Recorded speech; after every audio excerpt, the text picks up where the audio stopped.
Buenas noches, bienvenidos al banquillo, gracias por estar con nosotros. Hoy vamos a hablar de la seguridad en nuestro país. ¿Cómo está trabajando la Policía Nacional con sus diferentes unidades? ¿Cuáles son los reclamos que tiene la ciudadanía para la autoridad en todo el territorio nacional? Los compromisos que se asumen y cómo se va a trabajar durante los próximos días. General Gustavo Sánchez Velázquez, ¿qué tal está? Bienvenido, señor ministro. Buenas noches. Buenas noches, Rosendo. Muchas gracias por la invitación. Bueno, estamos con noticias de impacto y de última hora. Con eso quiero arrancar. El tema del desmantelamiento de bandas criminales. Recién se reporta la actividad en el Valle de Sula y el estado de excepción. ¿Cómo queda? Bueno, en estos momentos acabamos de terminar, o más bien está en proceso, una operación de impacto en el sector del kilómetro en Choloma contra la pandilla 18 como parte de la investigación del asalto que se dio hace unos días en un autolote. Hemos incautado un lanzagranadas, 3 a 5 granadas e igualmente algunos fusiles que son armamento de guerra que tenía en posesión miembros de esta pandilla. Como parte de las operaciones policiales que nosotros estamos realizando en contra de la extorsión y en la aplicación del estado de excepción parcial. Ha llamado la atención cómo estas bandas criminales, antisociales, crimen organizado, está utilizando, doctor Sánchez, mucha indumentaria y nueva, porque la DIPANCO es una de las estructuras de la policía de recién creación y a eso está prácticamente clonado en su totalidad. El crimen organizado trabaja así, el crimen organizado funciona de esa manera. Aparece una nueva institución policial y ellos mandan a hacer ropa muy parecida, indumentaria policial muy parecida a la reglamentaria, precisamente para realizar sus operaciones ilícitas. Por eso hay una regulación que consiste en que algunas empresas no pueden confeccionar este tipo de indumentaria si no tienen una autorización de la Secretaría de Seguridad. Porque precisamente hacen esto, fabrican esta indumentaria, la utilizan cuando realizan sus mal llamadas pegadas. Y la acción de la policía como tal, más allá de la prohibición, del permiso que se debe obtener, doctor, para este tipo de negocios, porque hay quienes lo vendan. ¿Cómo lo están coordinando para llegar y desmantelarles estas actividades que van en contra de una sana convivencia? Sí, es que la regulación existe desde la perspectiva legal. Nosotros lo que hacemos es, cuando nos damos cuenta que existe precisamente alguna empresa o algún emprendimiento relacionado con esto, pues simple y sencillamente organizamos una operación policial y se confiscan ese tipo de indumentaria porque no es reglamentario, no está autorizado y solamente puede ser utilizado por miembros de agentes del Estado. ¿Le preocupa como máxima autoridad en seguridad del país lo que hemos estado observando en los últimos días? Una reacción de la ciudadanía que dice, la policía no está aquí, el ejército tampoco está, y la acción es de justicia por su propia mano. Mire, Chendo, nosotros hemos avanzado mucho en materia de la prevención, disuasión y control del delito. Ahora, hay un componente nuevo, hay un elemento nuevo, la tecnología. Y esos incidentes, desgraciadamente, ya se estaban dando. Pero ahora el ciudadano los filma. El traducente mira un incidente y lo filma, y determinados videos de estos pues se hacen virales, precisamente por su particularidad. Entonces, la tecnología nosotros creemos que es una herramienta vital, muy importante, y en los procesos de investigación criminal nos arrojan datos espectaculares a nosotros. Ahora, algún tipo o algunos videos de estos obviamente son captados, suben a las redes y crean ese impacto social. ¿Cómo están trabajando el tema del estado de excepción ahora mismo? Hay reclamos de algún sector de la ciudadanía que en unos lados sí está la actividad permanente de la policía, pero en otros sitios no están llegando. ¿Cómo va la estructuración del mismo? Que, por cierto, va a una ampliación, entiendo. Sí, fíjese, Rosendo, que esa es una herramienta jurídica de mucha utilidad, no para la Policía Nacional, para la sociedad hondureña.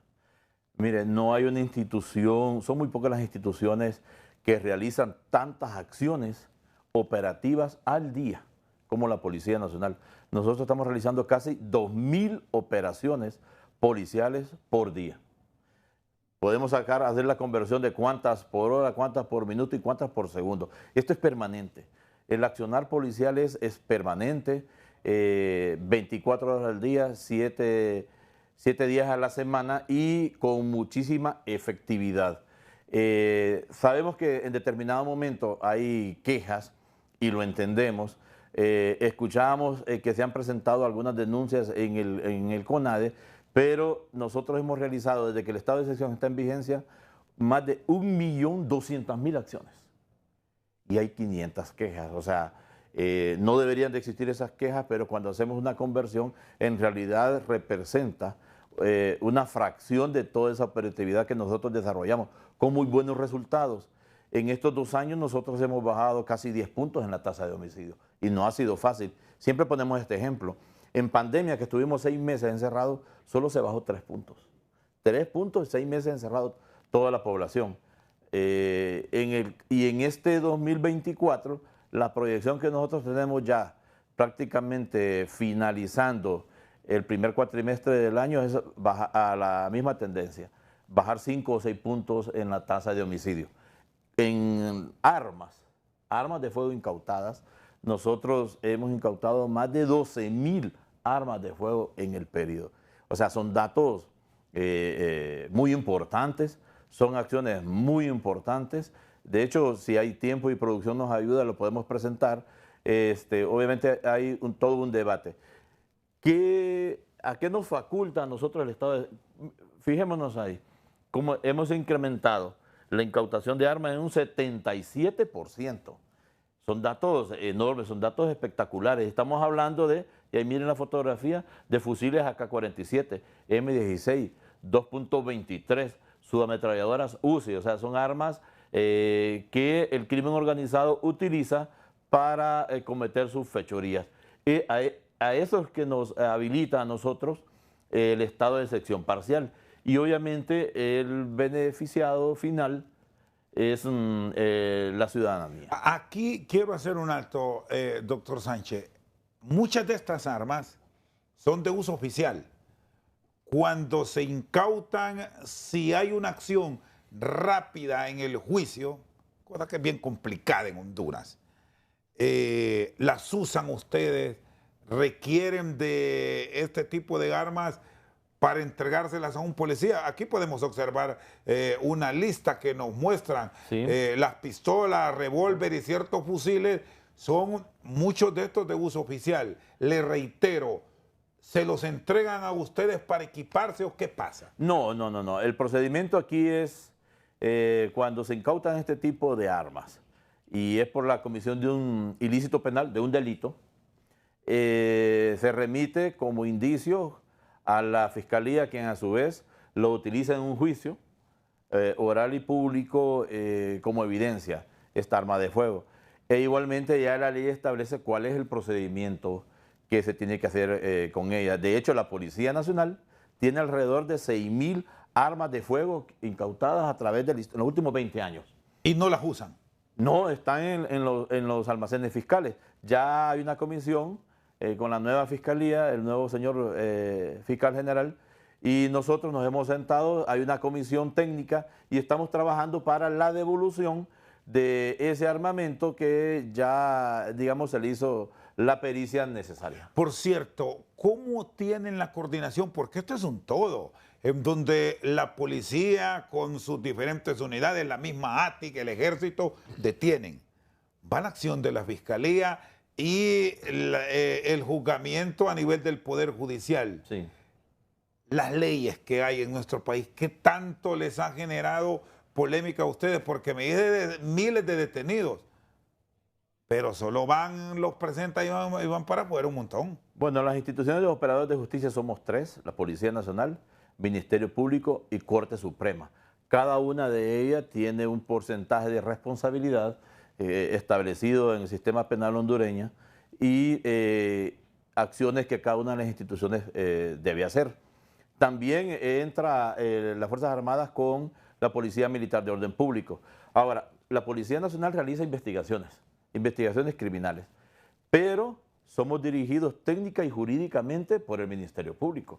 Cuando esa investigación ha finalizado, está muy bien sustentada, se presenta el requerimiento judicial. ¿Y sienten que sí hay esa cohesión o falta algo ahí que no termina de engranar, doctor? No, más bien hemos avanzado sustancialmente con la nueva Corte y con el nuevo Ministerio Público. Avanzamos de manera decidida, el trabajo ahora es totalmente articulado, coordinado y es mucho más fácil. Es mucho más fácil trabajar ahora. Insisto, cada institución tiene un rol y nosotros los desarrollamos y desempeñamos. Lo que pasa es que recordemos que tenemos un código penal y el código penal establece también algunas medidas alternas a la prisión preventiva. Y este es un punto que es de trascendencia en la lucha contra la criminalidad.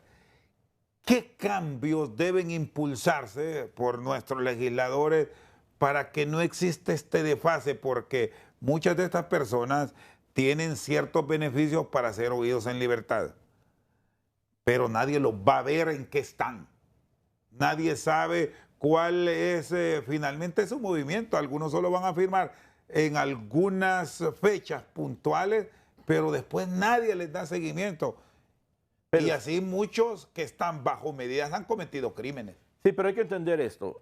Las medidas sustitutivas a la prisión están establecidos en nuestro estamento jurídico y es una forma para no recluir a todas las personas según la gravedad del hecho. Pero si hay algunas que deben revisarse, doctor. Sí, yo creo que lo que debe revisar es la aplicación, no tanto así las medidas.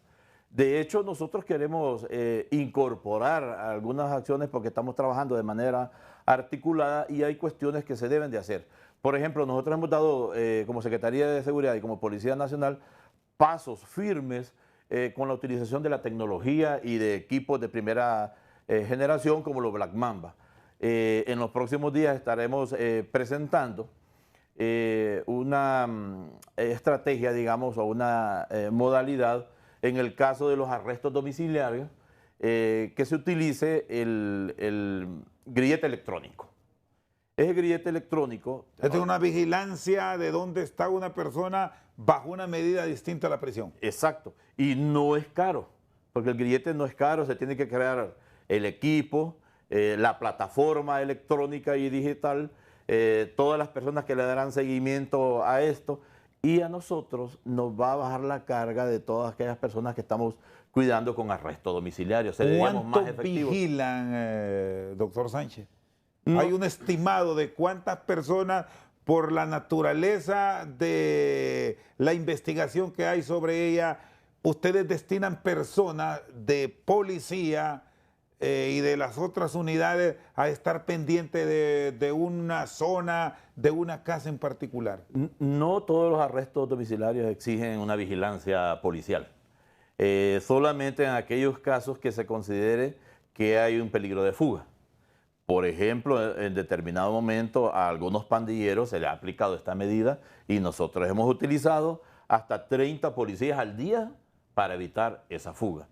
Por lo tanto, sería de mucho beneficio a nosotros y sería mucho más efectivo para el Estado la vigilancia con este brazalete o grillete electrónico. No tengo el número en este momento, Rosendo, de cuántos estamos vigilando, pero obviamente es un número muy importante. Nosotros debemos de apuntar más a la tecnología para utilizar de mejor manera el recurso disponible, en este caso el recurso humano, y la misma tecnología nos brindará la posibilidad de vigilar a todas estas personas. Y esta, bueno, hablando de la tecnología, esta disposición que tiene la autoridad de colocar este brazalete electrónico grillete, muchos los andan como un reloj, puede ser en el tobillo. Sí. ¿A partir de cuándo estarían implementando la misma? No, estamos trabajando en eso, estamos trabajando porque hay que analizar costos, hay que ver qué institución sería la responsable de hacerlo, habría que crear la estructura organizacional que será la responsable de la aplicación de esta medida. y la vigilancia electrónica en sí, pero vamos por buen camino y sabemos que todas las instituciones operadoras de justicia la estamos viendo con muy buen ojo, porque nosotros estaríamos eficientando el recurso logístico y financiero. Bueno, y de aquí debemos decir algo que en algunos países donde nosotros hemos visto que se aplica, ejemplo Estados Unidos, Sí, genera mucho ahorro. sí. Incluso libera recurso humano, un policía para incorporarlo a otra actividad. Sí, más de un policía, porque imagínese usted, un turno muy sencillo para resguardar una casa de una persona que está con arresto domiciliario son 3 policías y se relevan cada 6 horas. Multiplique 3 por 4 turnos en las 24 horas. Entonces estaríamos ocupando 12 policías cada 24 horas para resguardar a una persona. Causa un impacto enorme en la operatividad de la Policía Nacional. Ahora, este brazalete o este grillete estaría para este año. Estamos apenas por llegar al 5º mes del año. Sí, podría ser, pero hay que hacer todas las adecuaciones presupuestarias, hay que hacer procesos de licitación y nosotros esperamos que se pueda implementar el próximo año 2025 y que sería muy efectivo, porque para los procesos de contratación del Estado y que nosotros debemos de respetar esa normativa jurídica, creemos que sería un tiempo adecuado e ideal para prepararnos de igual manera para implementar esas medidas. Hablando de tecnología, ¿cómo está la videovigilancia en las principales ciudades del país? ¿Cómo están coordinando, doctor, con las alcaldías e incluso con los particulares? Hace unos días hubo una polémica por aquello de que en las casas particulares, si querían poner cámaras, tenían que pedirles permiso. Se aclaró. Viendo la realidad de inseguridad que tenemos, podrían valerse más bien de un buen ciudadano que le dé acceso al software de sus cámaras externas,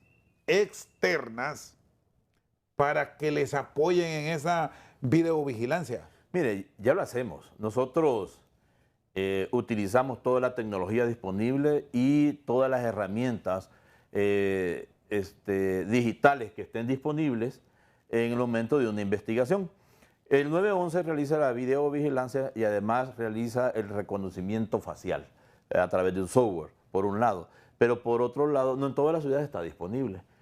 Muchas casas tienen disponibles sistemas de vigilancia en el hogar y en determinado momento nosotros utilizamos de esos recursos. Existe ya todo el parámetro normativo para la utilización. Nosotros tenemos peritos forenses de este tipo de videos y nos han servido de mucho a la hora de sustentar un expediente investigativo contra una persona que está señalado por algún ilícito penal.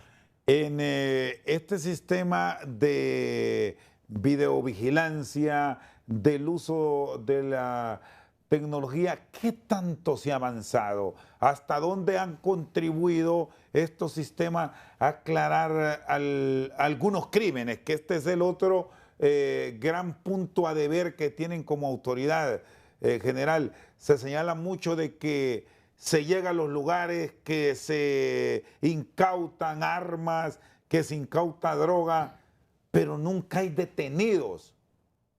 Bueno, mira, aquí hay una situación, hablando de videovigilancia, hay iniciativas de algunos municipios, por ejemplo, Roatán y Santo Guardiola, donde ellos van a adquirir la tecnología y la policía los va a acompañar en ese servicio.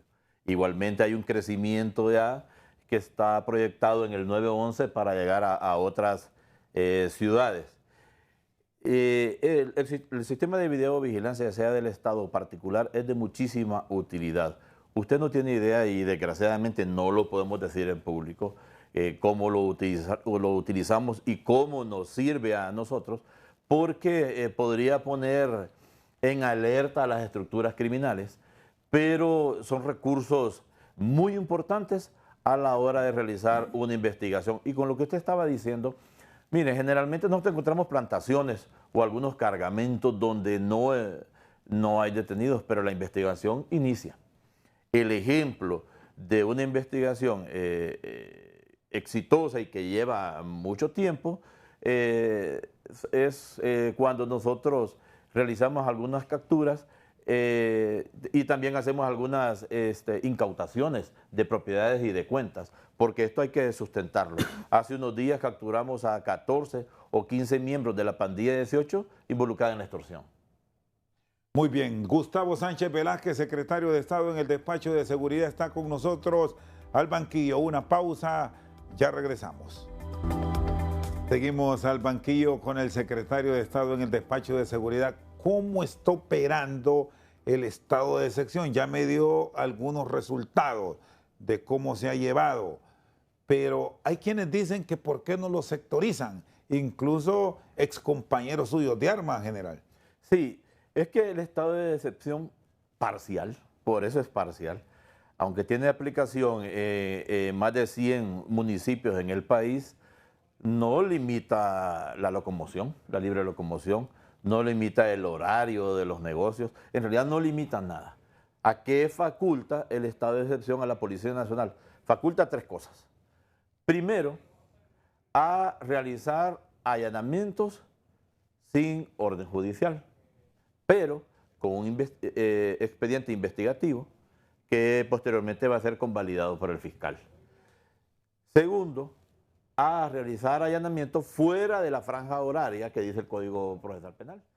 Los allanamientos se pueden realizar de 6 de la mañana a 6 de la tarde. Con el estado de excepción nosotros no tenemos limitación, lo podemos hacer en cualquier hora del día.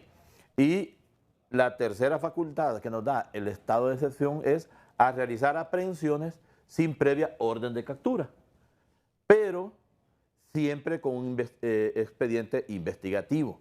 Entonces, todas las acciones que hace la Policía Nacional en cualquiera de estos 3 casos tiene que ser convalidada por el fiscal y tiene que ser presentado ante los juzgados competentes. A nosotros eso nos ha permitido bajar esa tasa de homicidios, incautar esa gran cantidad de armas de fuego, recuperar más de 1000 motocicletas robadas, incautar cualquier cantidad de motocicletas y de vehículos y obviamente mejorar los niveles de seguridad ciudadana en el país. Entonces, al sectorizarla no es necesario porque no es que en esta colonia sí o en la otra, no. En determinado momento, si en una colonia de Tegucigalpa detectamos la presencia de una estructura criminal, se empieza a investigar y se sustenta a través de un expediente investigativo criminal, se realiza el allanamiento que posteriormente es convalidado con el Ministerio Público. ¿Cuáles son las capacidades de reacción que tienen para llegar a un sitio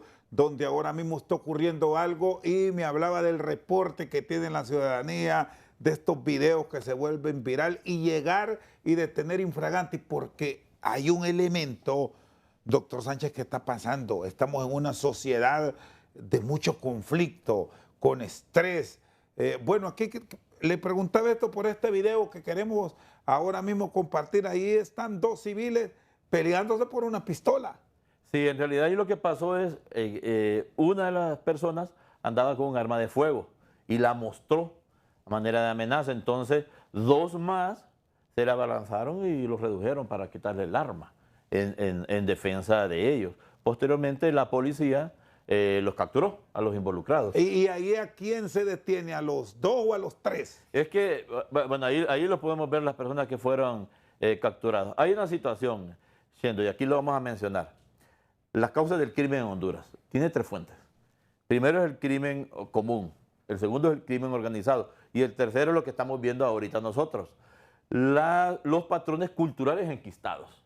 Y nos referimos a estos incidentes donde las personas no pueden resolver sus conflictos si no es a través de la violencia, y también tiene que ver con todos aquellos tipos de delitos de violencia de género o con muerte violenta de mujeres.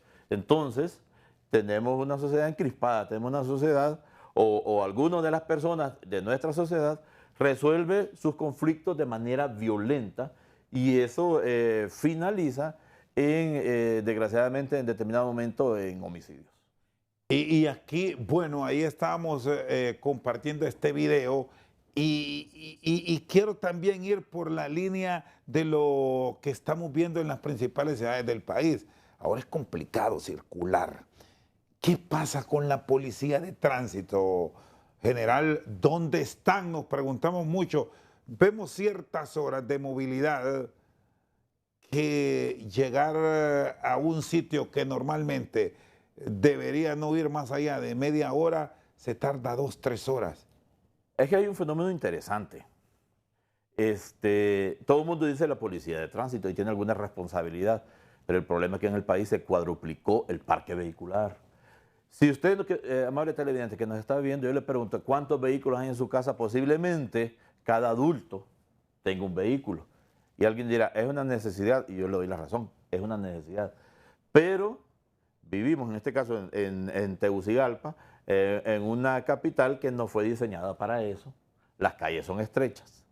Vive cualquier cantidad de personas y hay cualquier cantidad de vehículos y todos nos queremos movilizar en último momento para un lugar. O sea, el problema es estructural. Ahora, pero aquí hay un tema general que tiene que ver con las rotondas. Ahí nadie quiere ceder el paso y muchas veces en estos proyectos que eran para agilizar el tráfico son los grandes embotellamientos ahora mismo y ahí de repente sería oportuno pensar en la presencia de agentes de tránsito porque las autoridades han dispuesto semáforos, pero Sí. aquí nadie hace caso y esa misma crispación y el pretender llegar rápido a un destino determinado nos termina generando conflictos y bueno, y han habido hasta muertos por eso ya. Yo le agregaría una particularidad. Creo que Honduras es el único país que tiene un semáforo y un policía en el semáforo. Volvemos a la parte cultural. No se respeta la normativa de tránsito. Es complejo, no se respeta los semáforos. Tenemos las rotondas. Ya sabemos que el que está en la rotonda tiene prioridad, pero la gente muy difícilmente no hace caso. Entonces, bueno, podríamos implementar algunas medidas también de colocar policías en la rotonda y lo vamos a hacer. Pero el problema, insisto, es estructural, es mucho más complejo.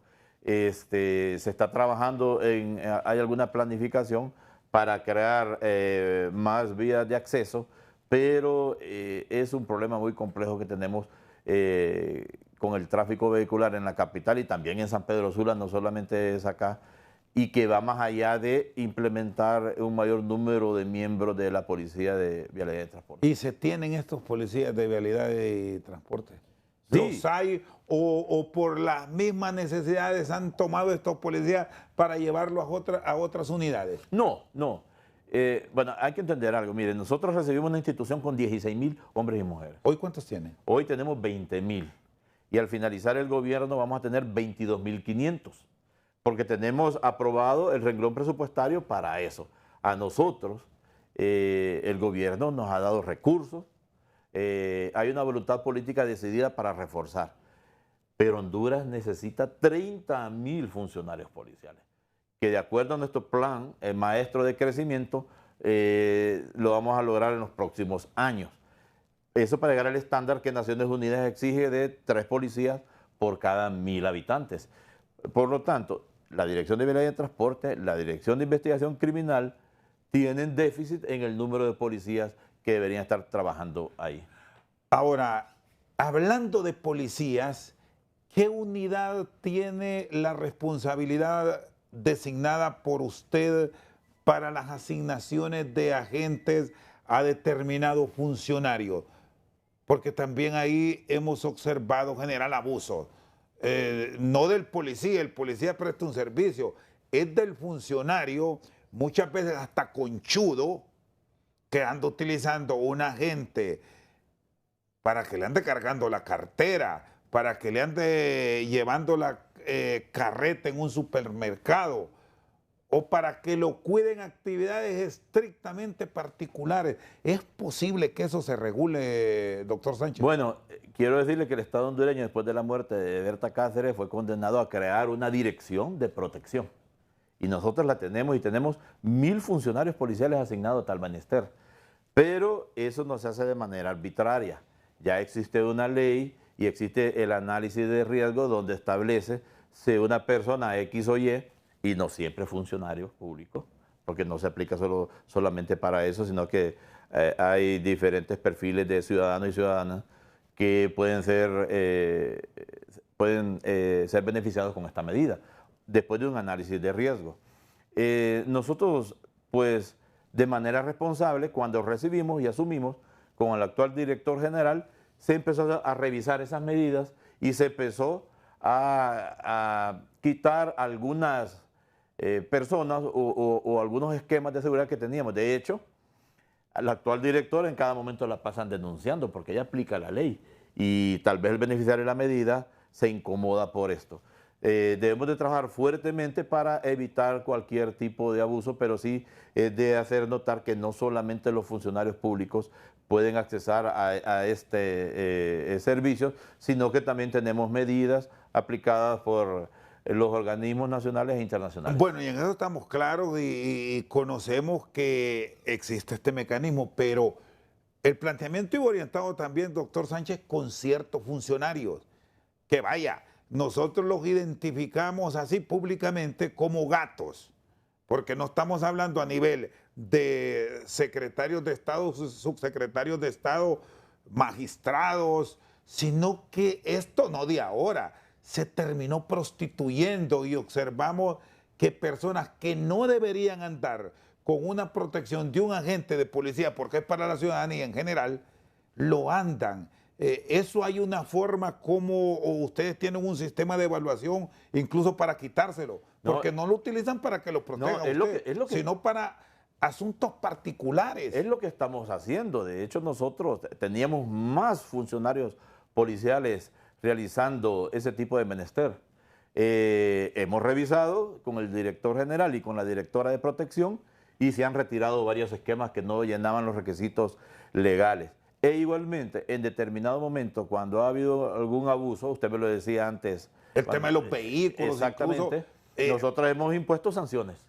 Hemos impuesto sanciones porque no podemos tolerar algún tipo de abuso. Pero en realidad eso ha disminuido. Yo creo que queda de repente en la percepción, pero ha disminuido mucho. Y nosotros hemos también disminuido a los esquemas de seguridad que tenían algunas personas desde hace muchos años y que cuando los actualizamos, porque esos estudios se actualizan año a año, resulta que ya no tiene el riesgo que en el pasado pudo haber tenido. Porque aquí, en eso que usted mismo introduce, que lo habíamos hablado extra presentación, sí se observa también que se les ha pasado la mano a ciertas dependencias del Estado. No sé quién les autoriza o si lo hacen a título personal, con luces especiales para romper filas en estas congestionadas ciudades del país, que no deja de molestar al ciudadano de a pie. Sí, puede haber en determinado momento un abuso, pero nosotros hemos aplicado algún tipo de sanciones. De hecho, hemos recibido instrucciones de la Presidenta de la República de que no podemos permitir nosotros ese tipo de acciones y nosotros aplicamos el reglamento de tránsito al respecto. ¿Cómo están manejando el tema del transporte público? Hoy hubo un muerto en un vehículo de estos rapiditos que se moviliza hacia la universidad. ¿Está funcionando la videovigilancia, los sistemas de alerta que se espera estén en el transporte público? Hasta ahora está como experimento en algunos casos. Sí, ahorita se está haciendo, digamos, un proyecto piloto para implementar este tipo de acciones y de tecnología de punta que permita un mejor servicio, brindar un mejor servicio público de transporte e igualmente nos brinda a nosotros herramientas muy importantes en la investigación de la comisión de un delito. Eso se está implementando, nosotros estamos proponiendo y esperamos que en los próximos meses se logre, como parte de las medidas, un censo de pilotos y copilotos de transporte urbano e interurbano. Porque hemos visto al final, cuando hay esas tragedias en los accidentes o en la siniestralidad vial, que hay algún tipo de acción que no se tenía que realizar. Por ejemplo, los conductores que le ceden su vehículo al copiloto o al ayudante para que aprenda a conducir, etcétera, etcétera. Entonces son diferentes medidas que se están implementando de manera progresiva. Muy bien, el general Gustavo Sánchez Velázquez, secretario de Estado en el Despacho de Seguridad, está con nosotros al banquillo. Hacemos una pausa, ya regresamos. Seguimos al banquillo con el secretario de Estado en el despacho de seguridad. ¿Cómo está la depuración policial? ¿Hasta dónde quitar manzanas podridas, que las hay en todos los gremios, en todas las instituciones públicas y privadas, ha contribuido a que la ciudadanía crea más en ustedes? Mire, los procesos de depuración, el debate siempre está presente en los medios de comunicación. La Policía Nacional a través de la historia ha sufrido 8 procesos de depuración. 4 procesos totales que se hizo en toda la institución y 4 procesos parciales. Uno de esos parciales fue cuando desapareció el DIN. Usted sí se recuerda de eso. Bueno, ¿qué pasó con el último proceso de depuración? Bueno, el último proceso de depuración representa para el país cualquier cantidad de demandas que en determinado momento el Estado podría asumir si es declarado culpable. Nosotros, como una institución responsable, desde la Secretaría de Estado y de Seguridad y desde la Policía Nacional, mantenemos una permanente depuración de los funcionarios y funcionarias policiales. Hemos cancelado a estas alturas, en estos 26 meses de gobierno, 26, 27 meses, casi 3.000 funcionarios policiales. En este año, y que la semana pasada se convirtió en un debate, nosotros en 5 hechos diferentes capturamos a 29 funcionarios policiales. Los presentamos ante los entes competentes y son 29 funcionarios que ya no estarán cometiendo alguna acción de ilícito penal, son 29 demandas que el Estado hondureño no tendrá que pagar, porque lo estamos haciendo con todo, respetando el fundamento jurídico, el estamento jurídico nacional, y son acciones que demuestran que nosotros desde el interior tenemos los mecanismos suficientes y necesarios para lograr la autoevaluación de aquellos funcionarios que violentan la ley. Y estos procesos de depuración que se han continuado, ¿les ha llevado a sacar personal activo?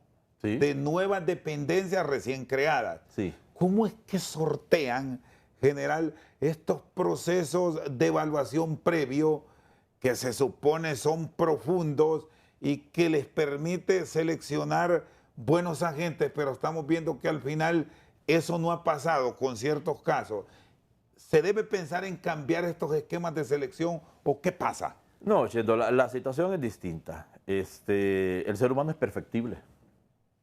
El ser humano es perfectible y puede cometer errores y también ilícitos en cualquier momento. La Policía Nacional tiene un proceso legalmente establecido en nuestra ley orgánica de exámenes de credibilidad y confianza, que no es uno. Es una batería de 8 pruebas que realiza el aspirante a ser funcionario policial e igualmente el policía cuando va a ser sometido a una nueva asignación o va a formar parte de una de las direcciones especializadas. Lo que pasa es, y lo que yo siempre he dicho y a veces molesta, que la corrupción, las instituciones son nobles. El problema es de las personas, no es de las instituciones. Por ejemplo, el más reciente caso de un expresidente de la República condenado, cualquiera diría, el primer ciudadano del país.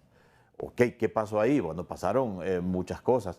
En este caso nosotros, como institución policial, y en el caso de los funcionarios que hemos capturado, aquí lo más fácil era quedarse callado y despedirlos. Y de manera responsable nosotros hemos realizado la investigación con la dirección técnica y jurídica del Ministerio Público, se han capturado y aún siguen guardando prisión. De hecho, a ninguno se le aplicó una medida sustitutiva distinta a la prisión.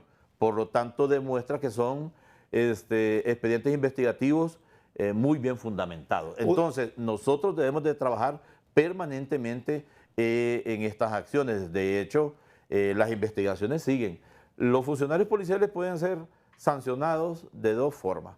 Administrativamente, cuando lo que cometen son faltas en el cumplimiento de su función, o penalmente, cuando cometen un ilícito penal, son capturados y presentados ante los entes competentes. De estos 3.000 que han revisado, el promedio de estos últimos años de la administración actual, ¿cuántos han sido reintegrados? Porque algunos pelean el caso.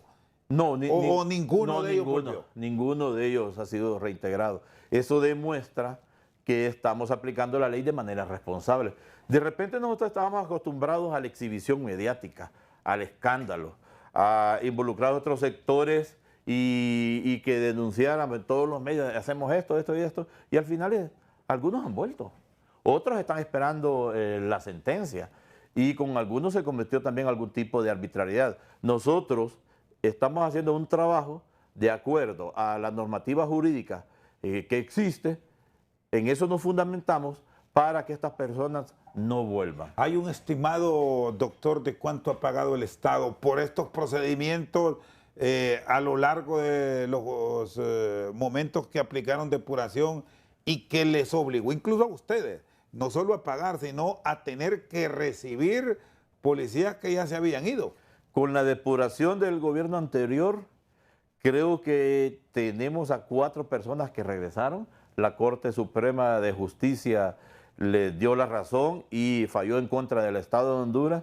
Y si no me equivoco, solo en esos 4 casos el Estado de Honduras ha pagado más de 20 millones de lempiras. Por eso hoy nosotros hacemos las cosas de manera responsable. Cuando decimos que estos 29 funcionarios o malos funcionarios policiales que fueron capturados y presentados a la gente competente, son 29 denuncias, 29 demandas que el Estado hondureño no va a pagar. ¿Y los aseguramientos cómo van o la búsqueda del recurso que se robaron, de los fondos que tomaron de particulares? Le planteo esto así, general, porque hay un caso de un señor de San Pedro Sula que ustedes lo atendieron directamente porque uniformados fueron y le llevaron hasta una caja fuerte, sí. Pero el dinero, se quejaba él, no había sido regresado. ¿Cómo quedó? Bueno, es que este caso y otros, los implicados están guardando en prisión y las investigaciones siguen. Las investigaciones siguen, de repente no podemos explicar en qué momento estamos, pero yo sé que vamos a obtener buenos resultados en este caso. Son 5 casos diferentes que tienen que ver con ese mal procedimiento, o mejor dicho, con acciones ilícitas que algunos funcionarios policiales realizaron. ¿Cómo están coordinando con el ejército? ¿Cómo están las relaciones? Siempre ha dicho que hay celos. ¿Ha logrado desaparecer eso con la policía militar y del orden público, que es la que más tiene contacto con ustedes en las acciones, y la misma ATIC? En el plan Solución contra el Crimen que presentó nuestra señora presidenta, Fuerzas Armadas tiene un rol muy importante en las funciones de seguridad ciudadana en apoyo a la Policía Nacional. La Policía Militar de Orden Público ya tiene sus facultades que están establecidas en una ley. Nosotros trabajamos de manera articulada, de manera profesional y de manera conjunta, sin ningún problema. Al contrario, muchos de los resultados positivos que estamos teniendo en materia de seguridad ciudadana lo logramos por el apoyo decidido de las Fuerzas Armadas de Honduras. ¿Cuál es el delito que se le sigue resistiendo más y que les hará tener replanteamiento a ustedes como autoridad para enfrentar al crimen organizado? Mire, el crimen organizado, o yo le hablaría de todo el crimen en general. A pesar de los avances, el homicidio es el delito que con mayor frecuencia aparece en el país. Seguido por la extorsión, que la extorsión, cuando se denuncia, nosotros tenemos una efectividad arriba del 80%. Hemos avanzado mucho, pero obviamente debemos de darle sostenibilidad a esas acciones. De hecho, hemos capturado a más de 4.000 miembros de estructuras criminales y aún el 87% de ellos sigue guardando prisión. Y tenemos alrededor de un 7 u 8% que están con medidas sustitutivas a la prisión preventiva. Por lo tanto, somos muy efectivos en ese aspecto. Pero también fíjese que el factor o la manifestación criminal del microtráfico o narcomenudeo nos genera a nosotros muchísima violencia, sobre todo porque las personas o los grupos criminales que se dedican a esto generalmente son las que cometen el delito también del homicidio.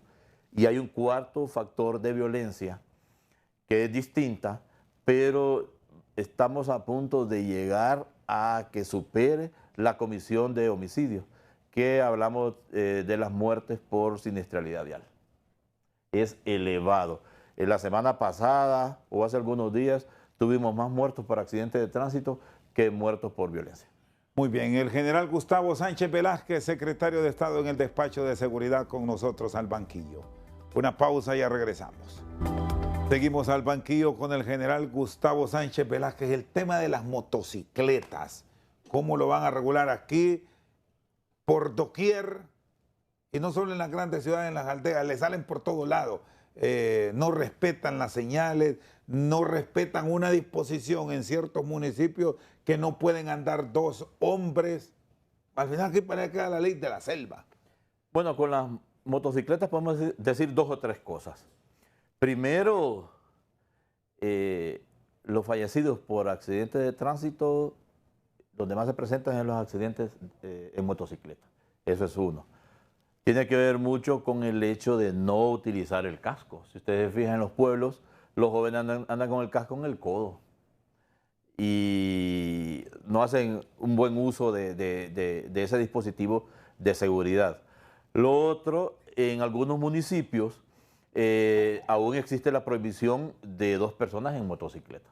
En Tegucigalpa y en el Valle de Sula no pueden andar 2 personas porque fue una medida que no funcionó muy bien cuando se daba mucho el sicariato desde las motocicletas. Nosotros vamos a implementar una medida en las próximas semanas con las vendedoras o las corporaciones que venden motocicletas, las agencias vendedoras de motocicletas. Esta medida va orientada a que ninguna persona puede adquirir una motocicleta si no tiene licencia de conducir las mismas. Alguien dirá, hay una problemática con la emisión de licencias en nuestro país. En realidad eso ya lo hemos subsanado. Ya tenemos 42 o 44 ciudades a nivel nacional donde se está emitiendo el permiso de conducir de manera eficiente y rápida, podemos decir. E igualmente tenemos 2 servicios de móviles para la emisión de licencias que van al interior. ¿Por qué queremos poner esa regulación? Porque aquí las motocicletas se venden de manera muy fácil y generalmente se la venden a menores de edad o a personas que no tienen una licencia de conducir. La idea precisamente es prevenir ese altísimo número de fallecidos por siniestralidad vial. Bueno, y aquí, y no es con todo, es con ciertos motociclistas que abusan. Volvemos al principio, que haya de pronto un agente de tránsito contribuiría a ordenarles o a ordenarnos todo, porque también sí cometen mucho abuso. Insisto, no todos, pero hay una de motociclistas que son irrespetuosos. Fíjense que la mayoría de los motociclistas respetan la ley, la mayoría de ellos.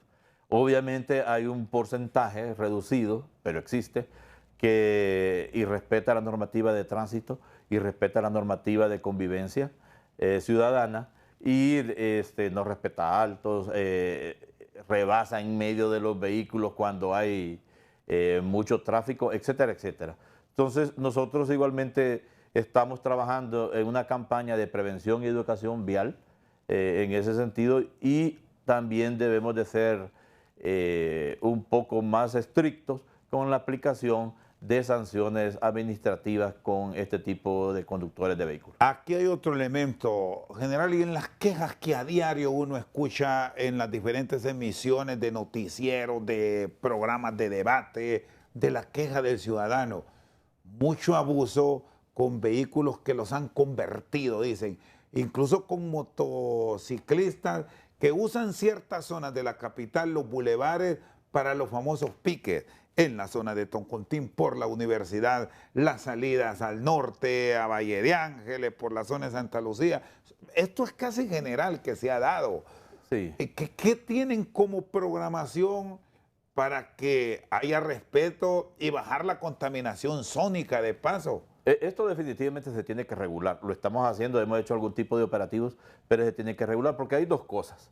Uno, el abuso, cuando organizan este tipo de eventos que sin autorización, etcétera, etcétera, por un lado. Pero otros, se podría buscar la alternativa también de algunos espacios o áreas destinadas para que esto sea regulado de mejor manera y no cause algún tipo de inconveniente con la ciudadanía. Nosotros estamos realizando diferentes operaciones con la Dirección Nacional de Vialidad y Transporte para prevenir y para sancionar este tipo de abusos de esos eventos no autorizados de motociclistas y también de vehículos. Bueno, estamos hoy en vivo con el secretario de Estado en el despacho de seguridad y nos está llegando información fresca. Pónganos el video de lo último del Valle de Sula. El Valle de Sula es donde más armas clandestinas hay por la naturaleza de su habitante que se moviliza en todo San Pedro Sula y sus alrededores en general. ¿Esto qué es? Mire, eso demuestra la eficiencia y la efectividad que logramos nosotros con el estado de sección parcial. Ese es un lanzagranadas. Es un lanzagranadas que es un fusil cuyo proyectil es una granada que el oficial, ahí está el comisionado general Molina, la está mostrando. Y nosotros, una de nuestras hipótesis es que es una respuesta de la pandilla 18 ante la presencia de los Black Mamba, para utilizarlo precisamente y afectar el blindaje de esos vehículos tácticos que nosotros hemos adquirido precisamente para combatir el crimen organizado. Esa operación... ¿Está metido su oficial o esto no lo pudo tener un civil? No, esta arma, de hecho, ni la Policía Nacional tiene, porque nosotros no utilizamos ese tipo de armamento de guerra. Es para operaciones del ejército. Pues. Sí, pero no tiene necesariamente nada que ver con Fuerzas Armadas, sino que precisamente este tipo de armamento ha sido adquirido por algunos carteles y por algunas pandillas para atacar a las instituciones del Estado. General, ¿está viva Angie Peña? Mire, ese es un tema que yo lamento que se tenga que ventilar en los medios de comunicación. Hay una vida en riesgo. Las investigaciones de todo tipo no se pueden ventilar en los medios de comunicación. Nosotros, en mi caso, mi comparecencia en este programa es en mi carácter de secretario de Estado en el despacho de seguridad. Por lo tanto, todo lo que yo diga tiene carácter oficial. Y si manifestamos algo de una investigación en particular, sería irresponsable de nuestra parte. Desgraciadamente, el caso de la joven Angie Peña se está ventilando de manera poco responsable en los medios de comunicación. Y no por los medios de comunicación, tengo que decirlo, aclaro. Sí, porque no. Y yo le trasladaba esta pregunta en general para que usted, como la autoridad máxima en seguridad que llevan una gran cantidad de procesos, y debemos decir, hay muchos que ustedes los conocen y los mantienen como reserva porque hay una investigación, pero genera mucha controversia y es parte de esta convivencia no sana que tenemos en el país. Son las situaciones que uno debe llevar día a día, parte de la problemática que uno encuentra como el secretario de Estado en el despacho de seguridad, pero lo que podemos decir es que la Policía Nacional, a través de la Dirección Policial de Investigaciones, está trabajando fuertemente en ese caso. No hemos escatimado en ceder recursos para que se realice este tipo de investigaciones. Lo que pasa es que no lo podemos nosotros abordar de manera mediática. Es un caso, por plantearlo así, y no vamos a ir a más, no cerrado, o es un proceso abierto de investigación. No, es un proceso que está en investigación. De hecho, el propio director policial de investigaciones, el general Turcios Andrade, realizó y dirigió unas operaciones en Roatán donde se capturaron a 3 personas. Esto de las islas, finalmente, general, les genera enorme preocupación por la llegada de mucho extranjero que, por lo que manda nuestra normativa, llegan a nuestro país y no se les exige visa y entran como Pedro por su casa, salvo con un pasaporte. Mire, nosotros hace unos 15 días lanzamos, convertimos a la unidad departamental número 11 de Islas de la Bahía como la primera unidad turística policial, con un enfoque eminentemente turístico. Es el único departamento de Honduras, y lo decimos con mucha satisfacción, que ya sí tiene los estándares internacionales de 3 funcionarios policiales por cada 1000 habitantes, y estamos haciendo un abordaje integral de la problemática que se encuentra en ese municipio. General, le agradezco, muy amable. A la orden. Gustavo Sánchez Velázquez, secretario de Estado en el Despacho de Seguridad, con nosotros al banquillo. Por su sintonía, muchas gracias.